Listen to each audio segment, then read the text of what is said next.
Assalamualaikum warahmatullahi wabarakatuh. Baik, pada kesempatan kali ini saya akan memberikan informasi kepada rekan-rekan guru semuanya bahwa pada tanggal 2 September tahun 2021 Kementerian Agama sedang memberikan surat edaran ataupun memberikan kesempatan kepada usulan ya ataupun penyampaian usulan pengadaan calon P3K penyuluh agama Islam tahun 2022 ya. Jadi eh, ini sedang diusulkan, tetapi nanti formasi ke depan itu pasti ada seperti itu ya.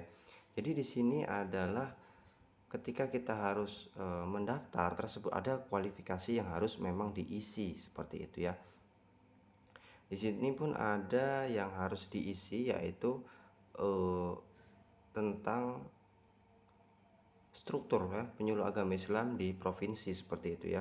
Jadi di sini ada beberapa kriteria. Yang pertama yaitu PAI pertama ataupun PAI muda, PAI madya ya.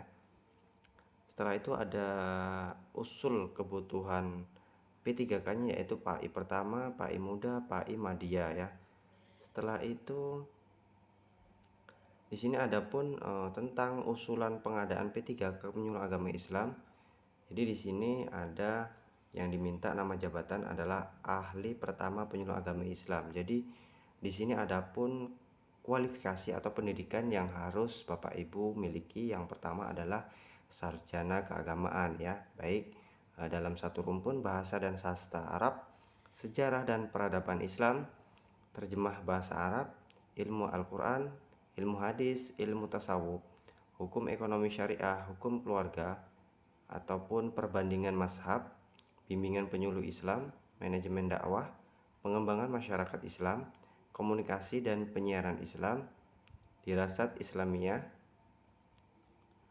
Setelah itu ada ekonomi syariah, perbandingan agama, akidah, filsafat, studi agama-agama. Jadi di sini unit kerjanya itu usul alokasi ya. Jadi ini per provinsi ya. Ya, usul lokasinya 8 ya. Di sini ada unit kerja penempatan yaitu kantor urusan agama di kecamatan, ada di Kementerian Agama Kabupaten ataupun kantor wilayah Kemenak ya, provinsi seperti itu. Jadi di sini sangat kesempatan bagi kita untuk pengadaan ya, untuk ikut seleksi, karena kita harus mempersiapkan semuanya tentang berkas dan administrasi yang memang belum lengkap. Dari sekarang boleh disiapkan ya seperti itu ya, ketika kita harus butuh KTP ataupun KK dan lain sebagainya ya. Jadi di sini ada pengadaan calon ASN tahun anggaran 2022. Jadi di sini sudah terbit seperti itu ya. Jadi isinya akan saya baca. Yang pertama, dengan hormat menindaklanjuti surat Menteri Pan RB nomor B1161 MSM 0100 2020 tanggal 27/2021 perihal pengadaan ASN tahun 2022. Kami sampaikan bahwa satuan kerja agar selalu menyampaikan usulan kebutuhan ASN untuk selanjutnya kami sampaikan kepada Menteri Pan RB untuk mendapatkan penetapan. Pengadaan calon ASN tahun 2022 dilakukan hanya untuk pegawai pemerintah dengan perjanjian kerja ataupun P3K. Adapun hal yang harus diperhatikan dalam penyampaian usulan kebutuhan adalah sebagai berikut. Yang pertama adalah jenis jabatan yang dapat diisi oleh P3K mengacu pada Peraturan Presiden Nomor 38 Tahun 2020 ya. Ada di atas tadi tentang jenis jabatan yang dapat diisi oleh pegawai pemerintah dengan perjanjian kerja. Yang kedua adalah satuan kerja melakukan pembaharuan data terkait struktur organisasi, analisis jabatan, analisis beban kerja, existing pegawai, usulan P3K dan masa hubungan perjanjian kerja P3K. Satuan kerja yang ketiga yaitu satuan kerja dalam menyampaikan usul kebutuhan wajib memperhatikan jumlah pegawai yang memasuki batas usia pensiun BUP ya.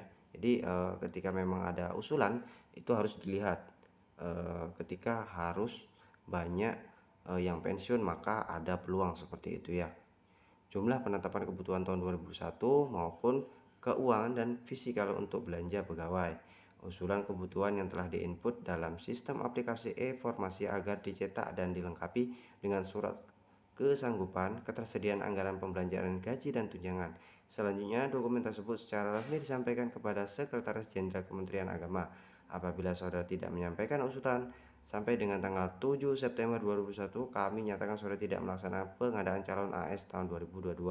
Atas perhatian dan kerjasama saudara, kami ucapkan terima kasih atas nama Menteri Agama Islam, Sekretaris Jenderal ya, Nizar ya. Jadi di sini sedang diusulkan. Jadi Bapak Ibu harus mempersiapkan, intinya memang sesuai dengan jurusan yang sudah di kualifikasi di sini ada ya, pendidikan itu yang penting Bapak Ibu udah tahu ya bagaimana untuk usul lokasinya itu udah jelas ya, banyak, itu sangat banyak sekali. Jadi mungkin ketika kantor urusan agama itu memang membutuhkan 8 orang setiap kabupaten mungkin ya, saya rasa untuk kabupaten itu seperti itu ya. Bisa jadi untuk kantor urusan agama juga bisa ya. Jadi sangat-sangat ada peluang seperti ya. Jadi untuk Bapak Ibu segera melengkapi datanya yang belum lengkap. Mungkin itu saja dari saya. Yang mau download ini silahkan di link deskripsi, sudah saya siapkan untuk file PDF-nya. Jangan lupa subscribe, like, dan komen. Terima kasih. Wassalamualaikum warahmatullahi wabarakatuh.